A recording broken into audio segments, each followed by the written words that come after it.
할렐루야! 한 주간 평안하셨습니까? 오늘도 이 영상 예배에 참석하신 여러분 주님의 이름으로 환영합니다. 오늘은 창립 기념 예배로 드립니다. 지난 6년간 주께서 우리에게 베풀어 주신 그 은혜를 생각하고 또 앞으로 우리 교회가 나아갈 바를 말씀을 통해서 한 번 더 생각해 보는 귀한 시간이 되겠습니다. 지난 6년간 우리 교회를 위해서 헌신해 주시고 또 물질로 함께하여 주신 모든 분들께 다시 한번 감사의 말씀을 전합니다. 자, 그래서 오늘은 창세기 6장 1절에서 22절의 말씀으로 구원의 방주라는 제목으로 여러분과 은혜를 나누고자 합니다. 지금 장마철이지요. 장마철이니까 비가 굉장히 많이 옵니다. 혹시 주변에 피해 입으신 분들이 없는지 다시 한번 돌아보시면 좋겠고, 이 물과 관련돼서 우리에게 은혜를 주는 인물이 있죠. 바로 오늘 이 본문의 주인공인데요. 그 전에 여러분들 영화를 많이 보실 텐데, 영화를 보시면 항상 이 지구를 구하겠다고 나서는 사람들이 있어요. 그 중에 우리가 잘 아는 영화가 있는데 여러분 다들 보셨을 겁니다. 터미네이터라는 영화입니다. 인류를 몰살시키고자 하는 이 인공지능 컴퓨터, 이 스카이넷이 반란군의 지도자 이 존 코너를 죽이기 위해서 이 인조인간을 이제 과거로 보내지요. 이에 미래의 존 코너가 어린 시절에 그 자신을 보호하기 위해서 또 다른 인조인간을 보내지 않습니까? 자, 이 두 인조인간 사이에 벌어지는 액션, 또 당시로서는 정말 센세이션한 그래픽, 대단한 영화였죠. 아무튼 이 인류의 미래가 이 존 코너라고 하는 한 사람에게 달려 있다는 설정, 대단히 인상적이죠. 자, 그 오늘 말씀에도 인류의 운명을 짊어진 한 사람이 등장합니다. 여러분들이 너무도 잘 아시는 그는 바로 노아죠. 이 존 코너에게는 얼마나 이 육체의 싸움을 잘하는가가 중요하지요. 반면 노아에게는 얼마나 이 영적 싸움을 잘하는가, 그것이 중요했어요. 오늘 말씀을 통해서 우리가 이 인간의 삶을 위협하는 것이 진정 무엇인지를 깨닫기를 기도합니다. 그리고 그 위협에 맞서서 우리가 어떻게 또 무엇으로 승리함으로 인해서 우리 교회가 구원의 방주가 될 수 있는지도 배울 수 있는 귀한 은혜의 시간이 되기를 바랍니다. 자, 먼저 우리 1절에 보니까 사람이 땅에 번성하기 시작했다 그랬어요. 하나님께서 사람을 지으셨을 때 생육하고 번성하여 땅에 충만하라 이렇게 축복을 하시지 않습니까? 그러므로 인구가 늘어나는 것은 잘된 일이죠. 문제는 어떤 사람들이 늘어났느냐, 그게 문제예요. 2절에 보니까 하나님의 아들들이 사람의 딸들의 아름다움을 보고 자기들이 좋아하는 모든 여자를 아내로 삼았다고 그랬어요. 여기서 하나님의 아들들은 셋의 후손, 사람의 딸들은 가인의 후손을 가리키죠. 셋의 후손들은 처음에는 뭐 함께 예배하고 또 사명을 감당할 수 있는 이 셋의 후손들 중에서 배우자를 선택을 합니다. 그러나 세월이 흘러가면 갈수록 이런 가치관이 점점 약해지는 거예요. 그 대신에 이 외모가 배우자 선택의 기준이 됐어요. 예쁘기만 하면 하나님이 없이 사는 가인의 후손이어도 전혀 개의치 않았다는 겁니다. 자, 이렇게 결혼한 셋의 후손들은 믿음을 잃어가기 시작하죠. 어느새 사명도 버리고 하나님께 예배도 드리지 않게 되었다는 겁니다. 결국 이 셋의 후손은 가인의 후손에게 동화되고 말죠. 자, 그들 가운데 네피림이라고 하는 사람이 태어납니다. 네피림은 키가 크고 싸움을 잘했어요. 이들은 고대 전사로 이름을 날렸습니다. 자, 이는 그 시기가 어떤 시대였는지를 잘 말해주는 거예요. 어떤 시대였을까요? 약육강식, 적자생존, 힘의 원리가 지배하는 세상. 한마디로 투쟁이 일상화된 그런 세상이었다는 거예요. 이런 시대를 하나님은 어떻게 보셨는가? 5절에 여호와께서 사람의 죄악이 세상에 가득하고 그의 마음으로 생각하는 모든 계획이 악할 뿐임을 보시고 그랬어요. 그 당시에는 모든 분야에 걸쳐서 뭐 하나 가릴 것 없이 사람이 그 죄악으로 오염되지 않은 곳이 없었다는 거예요. 어디를 가나 썩은 냄새가 났어요. 이 보통 사람의 마음속에 악한 생각과 선한 생각이 동시에 일어나서 갈등을 하기 마련인데, 하지만 이 시대 사람들은 마음속으로 늘 악한 생각만 했다는 거예요. 어떻게 하면 남을 속일까? 어떻게 하면 남의 것을 빼앗을까를 골몰했다는 거예요. 아무 주저함도 없이, 양심의 가책도 없이 죄를 저질러요. 여러분 멕시코나 콜롬비아 이 마약 카르텔에 대해서 제가 이야기한 적이 있는데, 이 사람들 사람을 마치 파리 죽이듯이 죽이는 걸 쉽게 생각합니다. 그 수법도 너무 잔혹하죠. 뿐만 아니라 경찰, 군인, 정치인들까지 전부 다 돈으로 매수해서 뒤에서 조종합니다. 만약 이런 마약 카르텔이 현재처럼 일부 지역이 아니고요, 온 세계를 장악하게 된다면 이 얼마나 끔찍한 세상이 되겠습니까? 당시의 시대가 그런 모습이었다는 거죠. 우리는 여기서 세상이 막장으로 치닫게 된 이유가 이 셋의 후손들이 가인의 후손들에게 동화되었기 때문임을 알 수 있죠. 하나님을 예배하는 사람들, 하나님의 언약을 계승하는 사람들이 남아있는 한 여전히 악한 시대지만 아직도 소망이 있다는 거죠. 그러나 그들마저 타락해서 아무도 예배하지 않고 아무도 찬송하지 않는 시대가 되었을 때 그 시대는 소망이 사라지고 마는 것입니다. 소돔과 고모라에 의인 10명이 없어서 멸망한 것과 같죠. 그런데 이런 현상들이 생기게 된 출발점이 바로 이 결혼이었다는 점이 참 의미심장합니다. 잘 아시다시피 본래 결혼은 이 사람에게 주어진 하나님 나라 건설이라는 사명과 뗄래야 뗄 수 없는 관계에 있지 않습니까? 그러나 가인의 후손들은 하나님이 주신 사명에 전혀 관심이 없어요. 진작부터 아름다움을 보고 자기들이 좋아하는 모든 여자를 아내로 삼았다는 겁니다. 남성 여러분들 부럽습니까? 하나님 없이 사는 사람들이 이런 식으로 결혼하는 것은 어찌 보면 당연한 일이죠. 문제는 이 셋의 후손들마저도 이런 식으로 결혼을 하기 시작했다는 거예요. 다른 것은 몰라도 결혼만큼은 나의 만족을 위해서 나의 기준을 앞세워야 하겠다, 그렇게 고집하는 겁니다. 결혼 전에는 가인의 후손을 회심시킬 수 있으니까 염려 말라고 장담을 하죠. 그러나 막상 결혼을 한 후에는 하나님이 없는 가인의 후손들의 가치관과 문화에 점점 물들어가는 것입니다. 여러분, 그 시대의 모습과 지금 시대의 모습이 틀립니까? 똑같아요. 요즘도 젊은 우리 청년들이 결혼을 하는 배우자를 찾을 때, 이 종교가 무슨 문제가 있냐? 내가 기독교로 개종시키면 되지. 그게 됩니까? 그게 쉬운 일이 아님을 우리는 너무나도 잘 알고 있습니다.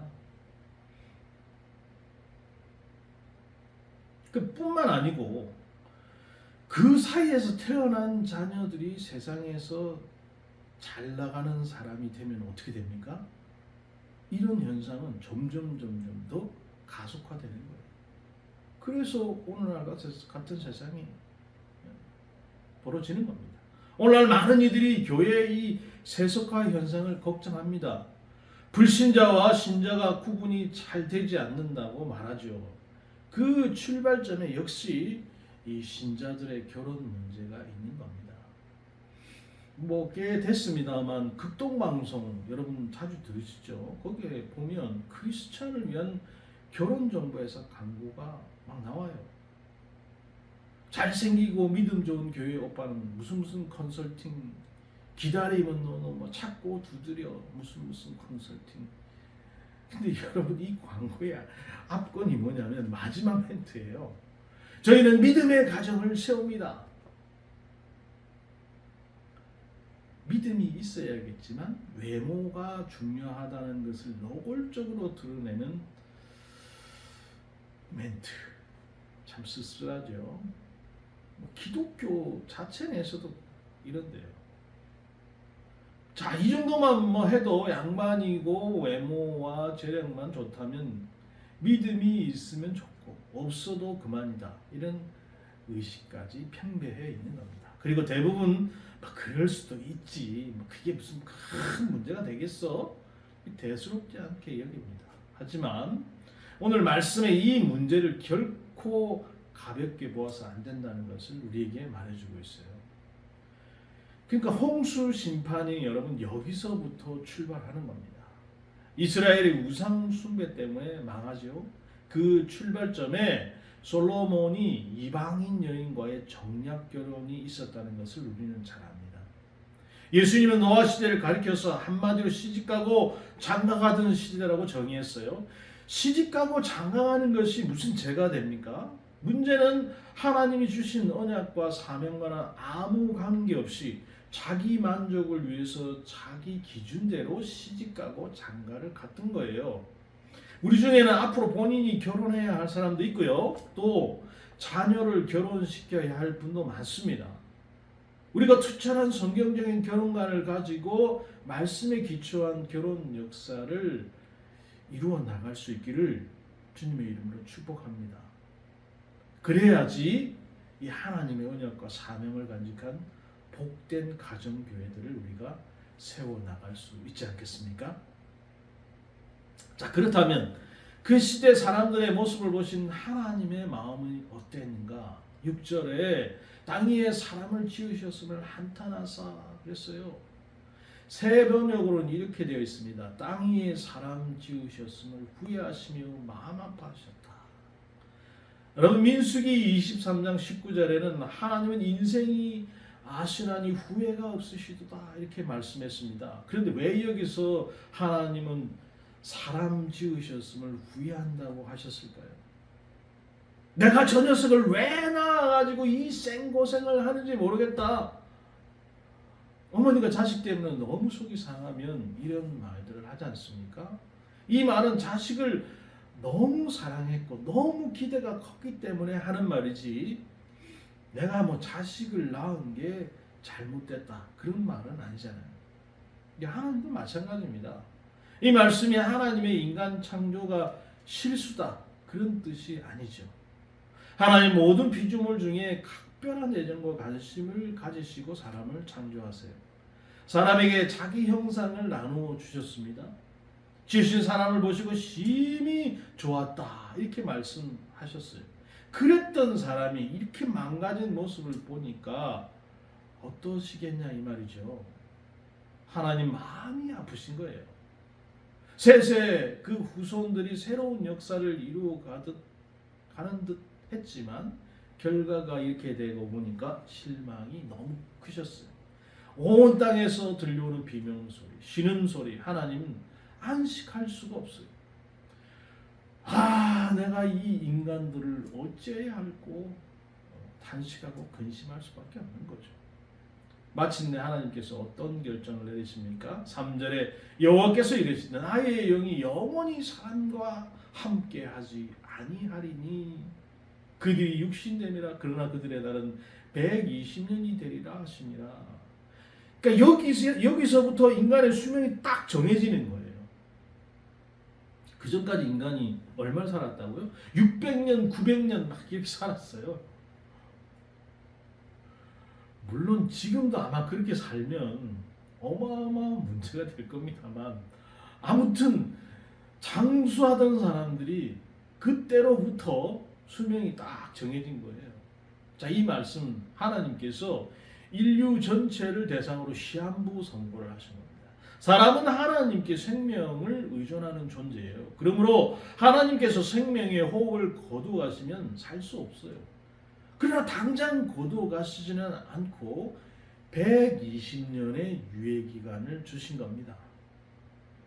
여러분, 120년. 자, 이 기간 회개하고 돌이킬 수 있는 마지막 기회가 주어진 기간이죠. 자, 그러면 이 120년이 지난 후에 어떤 일이 일어납니까? 7절에 이르시되 내가 창조한 사람을 내가 지면에서 쓸어버리되, 하나님께서 사람을 지면에서 쓸어버리신다는 거예요. 사람만이 아니고요, 사람에게 다스리를 받는 동물까지 다 그렇게 하신다는 거예요. 너무하신 거 아닙니까? 그런데요, 여러분, 만약에 하나님께서 세상을 그냥 내버려 두셨으면 어떻게 됐을까요? 인류는 부패와 타락 때문에 자멸하고 말았을 것입니다. 그렇게 되면 정말 모든 것이 다 끝장나는 거죠. 여기에 쓰인 쓸어버리다 라는 말은 본래 씻다 또는 청소하다 그런 뜻입니다. 그러니까 하나님께서 세상을 아예 포기하셨다면 비로 쓸고 물로 씻으실 필요가 없죠. 어차피 버릴 집을 누가 청소한단 말입니까? 하나님께서 홍수를 내려서 세상을 쓸어버리시는 것은 다만 끝내기 위해서가 아니라는 거예요. 새로 시작하기 위해서 그렇게 하신 겁니다. 철학자들이 아픔이나 후회나 탄식 이런 감정들은 하나님께 전혀 어울리지 않는다고 봤어요. 이런 감정들은 이 인간의 약함을 나타내는 표지라고 여겼기 때문이죠.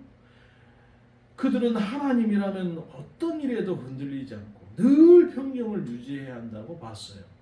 과학자들은 하나님이 세상을 창조하신 후에 세상이 불변의 원리에 따라서 스스로 움직이도록 하셨다고 믿었어요. 하나님은 세상으로부터 물러나 계시고 개입하지 않으신다, 이렇게 본 거죠.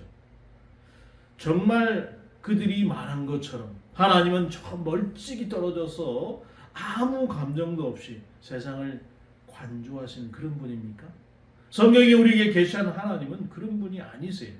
오늘 말씀에 나타나 있듯이 하나님은 죄에 분노하시는 분이에요. 동시에 죄인을 사랑하세요. 그래서 한탄하시는 거예요. 마음이 찢어지는 것 같은 아픔을 느끼신다는 겁니다. 우리는 죄의 문제를 죄가 얼마나 나를 불행하게 하고 비참하게 만드는지에 초점을 맞추곤 하죠. 물론 이것은 중요하고도 분명한 사실이면 분명하지만 죄는 우리 안에 수치심과 불안이나 두려움을 일으킵니다. 사람과 사람 사이의 관계를 파괴해서 고통에 빠뜨리죠. 하지만 한 가지 더 알아야 할 게 있어요. 우리의 죄는 하나님의 마음을 아프게 한다는 겁니다. 죄는 하나님으로 하여금 공의와 사랑 사이에서 고뇌하게 만들어요. 죄는 하나님의 탄식을 불러요. 차라리 하나님께서 이 세상에 관심을 끊어버리시면 되지 않을까요? 그러나 하나님은 그렇게 하실 수 없어요. 왜냐하면 그분이 지으신 세상을 사랑하시고 끝까지 책임지고자 하시기 때문이죠. 여러분이 잘 아시는 바울, 본래 성격이 어떻습니까? 대단히 강한 사람이잖아요. 바늘 찔러도 피 한 방울 흘리지 않은 그런 사람, 도리어 그 바늘이 부러질 것 같은 그런 사람이잖아요. 자, 그런데 그런 사람도 우리가 고린도 후서를 읽다 보면 우리가 발견하게 되는 것은 바로 바울의 약함입니다. 여기서의 바울은 늘 양들 때문에 노심초사하고 전전긍긍한 사람으로 변했어요. 고린도후서 2장 4절에 바울은 이렇게 말합니다. 내가 마음에 큰 눌림과 걱정이 있어 많은 눈물로 너희에게 썼노니 이는 너희로 근심하게 하려 하는 것이 아니요 오직 내가 너희를 향하는 넘치는 사랑이 있음을 너희에게로 알게 하려 함이라 그랬어요. 그가 어떻게 이렇게 변했습니까? 바울이 예수님을 만났기 때문이죠. 바울은 예수님을 통해서 사랑하기에 약해질 수밖에 없는 마음을 알았어요. 양들 위해서 흘리는 그 목자의 눈물을 알은 겁니다. 이것이 세상을 향한 하나님 아버지의 마음이에요.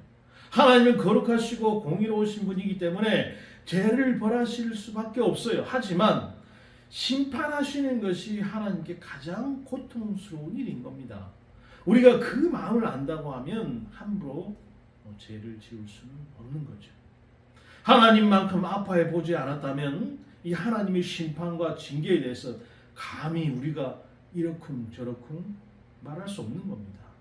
다만 비옵는 것은 우리가 바울처럼 예수님을 통해서 하나님 아버지의 마음을 조금이라도 헤아릴 수 있는 그런 사람이 되는 거죠. 그래서 우리도 하나님 마음과 같이 죄를 미워하고 죄인을 사랑하는 마음을 품을 수 있기를 간절히 기도합니다. 자, 그렇다면 하나님은 누구로부터 새로운 역사를 시작하십니까? 9절에 주인공이죠. 나오죠. 이것이 노아의 족본이라 그랬어요. 노아는 아담의 후손을 통해서 인류를 구원하시겠다 하신 하나님의 언약을 기억하고 간직했어요. 여호와의 이름을 부르며 예배했습니다. 다들 아내를 뭐 둘, 셋씩 둘 때 믿음이 있는 한 여인과만 결혼했어요. 세 아들 낳아서 언약과 믿음의 계승자가 될 수 있도록 잘 가르쳤습니다. 그 결과 노아는 성경에서 최초로 의인으로 인정을 받았어요. 흠잡을 것이 없는 사람. 또 에녹에 이어서 하나님과 동행한 두 번째 사람이 되었습니다. 구약에 이 정도로 칭찬과 인정을 한 몸에 받는 사람이 거의 없어요. 게다가 그가 살던 시대를 염두에 두면 경이로운 일이죠. 마치 쓰레기 더미에 이 백합화 장미가 한 송이가 피어나는 것 같아요. 노아는 어떻게 이런 삶을 살 수 있었을까요? 그가 시대 분위기에 물들지 않을 수 있었던 원동력은 과연 무엇이었을까요? 바로 앞절인 8절의 답이 나옵니다. 그러나 노아는 여호와께 은혜를 입었더라. 답은 노아가 하나님께 은혜를 입었기 때문이라는 거예요. 여러분, 이 구절 대부분의 이 영어 성경들은 어떻게 표현하고 있냐면 노아가 하나님의 눈에서 은혜를 발견했다 이렇게 번역하고 있습니다. 눈으로 말한다 그런 표현이 있는데 정말 주의 깊게 여러분 상대방의 눈을 바라보면 마음을 읽을 수 있죠. 굳이 말하지 않아도 기쁜지 슬픈지 우울한지 알 수 있죠. 눈은 진실을 담고 있기 때문이죠. 노아 시대를 향해서 하나님께서 선포하셨던 말씀들을 들으면 대단히 우리는 두려움을 느낍니다. 120년 시한부 선고를 하시고 다 쓸어버리겠다고 하시니까 그럴 수밖에 없잖아요. 그러나 노아는 예배 가운데 지속적으로 하나님의 눈을 바라봤어요. 하나님의 그 눈 안에서 그 시대를 향한 슬픔과 안타까운 마음을 봤어요. 하나님의 눈에서 하나님의 끝없는 사랑을 봤습니다. 하나님의 진심을 알게 된 노아는 함부로 죄짓고 살 수가 없었던 거죠. 은혜를 알게 된 노아는 의롭고 온전한 삶을 하나님을 기쁘시게 하고자 애쓰는 그런 사람이 된 겁니다. 하나님의 눈에서 발견한 은혜가 죄악의 거센 그 탕류로부터 노아를 지켜줬어. 노아는 은혜 아니면 살아갈 수 없는 그런 사람이 된 거죠. 여러분 혹시 영화 아픈 만큼 사랑한다 이 영화 보신 적 있습니까? 거기 주인공은 바로 이 박누가 선교사님인데요. 이분은 의대를 졸업한 외과의사 전문의였습니다. 그런 한국에서 존경받으면서 충분히 여유롭게 살 수 있었던 그런 사람이에요. 그러다가 필리핀의 의료봉사를 갔다가 현지 그 주민들의 비참한 현실을 보고 나서는 아예 선교사가 돼서 눌러앉아 버렸어요. 필리핀 오직 곳곳을 순회하면서 병든 자를 고치고 복음을 전하고 교회를 세웠어요. 그러다가 위암에 걸려서 죽을 뻔했지만 기적적으로 살아났습니다. 그때 그는 이렇게 기도했죠. 아픈 만큼 사랑하고 아플수록 더 사랑하게 하소서. 그런데 계속 의료 선교를 하다가 위암이 재발하고 이제 췌장암까지 걸리고 말았어요. 그 영화에 박누가 선교사님은 복수가 차오르는 배를 부여잡고 병원을 간 게 아니고요. 또 오지 주민을 찾아났습니다. 세상에 어떻게 이런 사람이 있을 수 있나 그런 생각이 들어요. 그때 이 모습을 뒤로 하고 우리가 사랑하는 찬양이 한 곡 나옵니다. 바로 하나님의 은혜라는 곡이 그러죠. 나를 지으신 이가 하나님, 나를 부르신 이가 하나님, 나를 보내신 이도 하나님, 나의 나 된 것은 다 하나님의 은혜라. 여러분, 박누가 선교사님의 그런 희생적인 삶을 가능하게 한 힘은 바로 하나님의 은혜였다. 시골 처녀 마리아가 성모 마리아가 된 것도 하나님의 은혜. 천사는 마리아에게 말했습니다. 은혜 받은 자여 평안할지어다. 주께서 너와 함께 하시도다. 하나님의 은혜에 응답했을 때 그를 통해서 구원의 역사가 이루어졌어요. 사도 바울도 고백했습니다. 내가 나 된 것은 하나님의 은혜로 된 것이니 내게 주신 그의 은혜가 헛되지 아니하여 내가 모든 사도보다 더 많이 수고해서 내가 한 것이 아니요 오직 나와 함께 하신 하나님의 은혜로라. 아멘. 교회를 핍박하던 사울이 사도 바울로 변화된 것은 하나님의 은혜였다. 이 은혜가 헛되지 아니하여 다른 사도들보다 더 많이 수고했다는 거예요. 이는 바울 자신의 노력이 아니고 하나님의 은혜임을 증거합니다. 죄악이 가득한 세상 속에서 노아를 지탱해 준 것도 바로 하나님의 은혜. 하나님은 죄로 얻은 시대의 소수 사람들에게 은혜를 베푸시어 구원의 역사를 이루어 가십니다. 그러므로 하나님께 은혜를 받는 자에게 요구되는 것은 은혜에 응답하는 겁니다. 사랑하는 여러분, 우리도 마찬가지 아니겠습니까? 우리도 의인이 되고 싶고 완전한 자가 되고 싶고 하나님과 동행하는 사람이 되고 싶어. 그런 사람이 될 수 있는 원동력은 우리 안에 없습니다. 우리는 하나님의 눈을 바라봐야 돼요. 우리는 예수님의 십자가를 통해서 하나님의 눈과 마주칠 수 있습니다. 그 안에서 우리는 우리 죄로 인한 하나님의 슬픔, 하나님의 아픔을 발견하게 되죠. 하나님의 은혜와 자비와 사랑을 발견하게 되는 것입니다. 그 은혜가 우리를 붙들어주고 그 은혜가 우리를 지켜주는 거예요. 우리도 노아처럼 은혜 아니면 살아갈 수 없는 사람들이에요. 은혜 입은 노아가 해야 할 일이 무엇이었을까요? 14절에 바로 방주를 만드는 거예요. 하나님께서는 노아가 지을 방주의 규격, 재료 이런 것들 소상하게 알려주십니다. 방주의 재료는 고페르 나무였죠. 이 나무가 정확하게 어떤 나무인지 몰라서 그냥 고페르 나무라고 우리는 불러요. 내부에는 칸막이를 만든 후에 역청을 요즘으로 치면 이 타르 방수 공사를 하는 거죠. 방주의 길이가 135m, 넓이가 23m, 높이가 14m. 여러분, 오늘날 이 대형 선박이라고 해도 길이가 뭐 90m면 진짜 큰 겁니다. 그러니까 당시에 135m면요, 이 뭐 어마어마한 거예요. 상상을 초월하는 크기입니다. 이 방주는 상, 중, 하 3층으로 되어 있고 창은 이 꼭대기 천정에 딱 하나만 있어요. 방향키도 없고요, 노도 없어요. 그러니까 어찌 보면 이거 뭐 배가 아닌 겁니다. 다 뭐 배라고 얘기하지만 배라기보다는 방주는 초대형 나무 상자 이렇게 해야 더 정확한 표현이죠. 노아는 이런 방주를 왜 만듭니까? 18절과 20절에 그러나 너는 내가 내 언약을 세우려 너는 내 아들과 내 아들 그러니까 그 방주로 들어가고 그러면서 그 생명을 보존케 하라 라는 명령을 하나님께 받아요.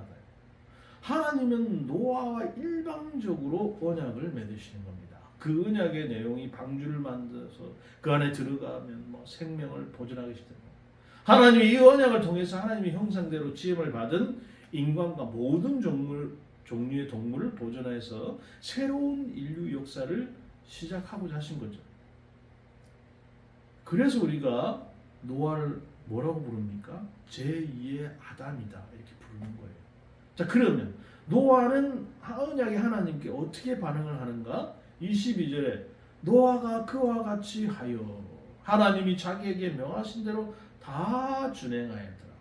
노아는 하나님께서 말씀하신 그대로 다 준행해요. 노아는 날마다 세 아들 셈, 함, 야벳을 데리고 산에 올라가서 도끼로 나무를 패고 톱을 썰고 매일 뭐 쾅쾅쾅 도끼질을 하는 소리가 온 산을 진동하죠. 이 작업을 몇 년 했다고요? 120년 동안 반복했다. 사람의 그 수명 동안 반복한 거예요. 얼마나 힘들었겠습니까? 120년 동안 맨날 배만 만드는. 그래서 이런 말이 있어요. 이때 방주를 만드는 일이 너무 힘드니까 노아가 자꾸 그 힘듦을 잊으려고 뭐 포도주를 자꾸 마시다가 알코올 중독자가 됐다. 뭐 그런 얘기도 있는데 우리가 안 봤으니까 모르죠. 자, 그런데 주위 사람들은 뭐라고 했겠냐는 거예요. 노아가 미쳐도 아주 단단히 미쳤다. 저 좋은 노인네가 지나가면서 한마디씩 다 했을 거 아니에요. 오늘도 햇볕은 쨍쨍 모래하는 반짝인데 무슨 홍수냐? 아들과 며느리 지쳐서 이제 더 이상 못하겠다 나가 떨어지려고 한 적도 있었을 거예요. 자, 이럴 때 얼마든지 중도에 방주를 짓는 일을 접을 수도 있습니다. 그럼에도 노아가 어떻게 말씀을 준행할 수 있었을까요? 히브리서 11장 7절에 이렇게 말합니다. 믿음으로 노아는 아직 보이지 않는 일에 경고하심을 받아 경외함으로 방주를 준비하여 그 집을 구하였으니 이로 말미암아 세상을 정죄하고 믿음을 따르는 의의 상속자가 되었느니라. 아멘. 노아에게는 하나님을 경외하는 믿음이 있어요. 노아는 하나님 말씀대로 120년이 지나면 홍수 심판이 있을 것이라고 믿고 방주를 지었다. 이런 그의 소망의 인내와 믿음의 역사와 사랑의 수고로 인해서 그와 그의 가족이 구원을 받고 모든 동물들이 종족을 보존할 수 있게 된 겁니다. 노아 한 사람으로 인해서 세상이 구원을 받은 거죠. 사랑하는 여러분, 하나님은 우리에게 예수님의 재림 때에 최후의 심판이 있을 것이다 말씀하십니다.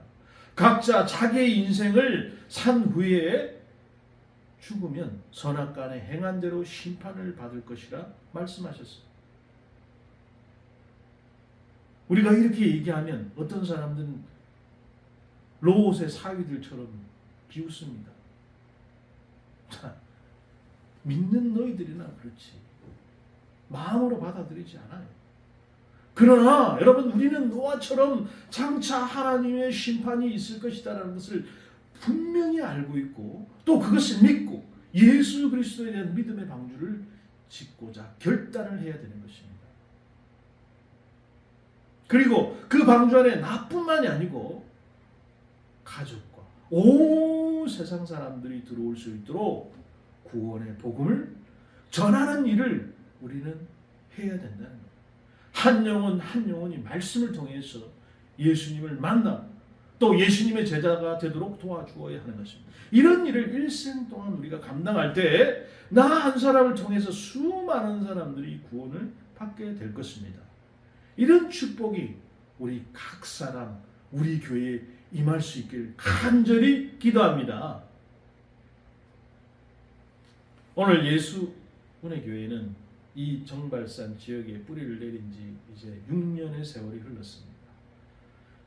비록 우리 교회가 작고 이 지역 가운데 엄청나게 영향력을 발휘하는 교회는 아닙니다만 보이지 않게 하나님의 은혜를 전하는 그런 교회라는 사실은 분명하죠. 여전히 부족하고 힘이 없어 보여요. 그렇지만 때가 이름에 하나님께서 더 큰 부흥으로 우리 교회를 인도하시리라 반드시 믿습니다. 그러기 위해서는 우리 모든 한 사람이 이 노아와 같은 마음으로 복음을 위해서 헌신하는 행동, 인내하는 행동이 필요합니다. 예수님의 그 십자가를 바라보고 그 복음의 능력을 믿고 우리가 행동하는 믿음이 필요하죠. 이 좁은 지역에 수많은 교회가 있습니다. 그렇지만 특별히 우리 예수 은혜 교회가 이 지역의 모든 영혼을 구원하는 그 구원의 방주로 쓰임받고 그래서 잘했다 칭찬받는 그런 교회가 되기를 주님의 이름으로 축복합니다.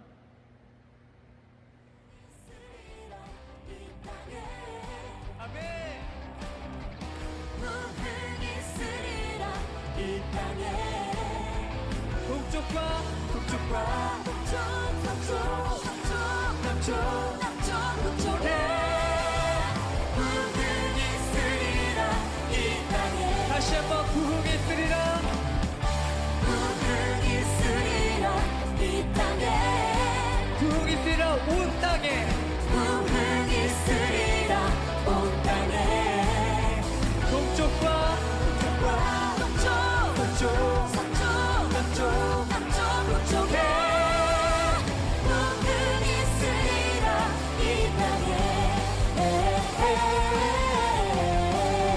이 땅에 부흥이 있으리라 이 땅에 부흥이 있으리라 이 땅에 북쪽과 서쪽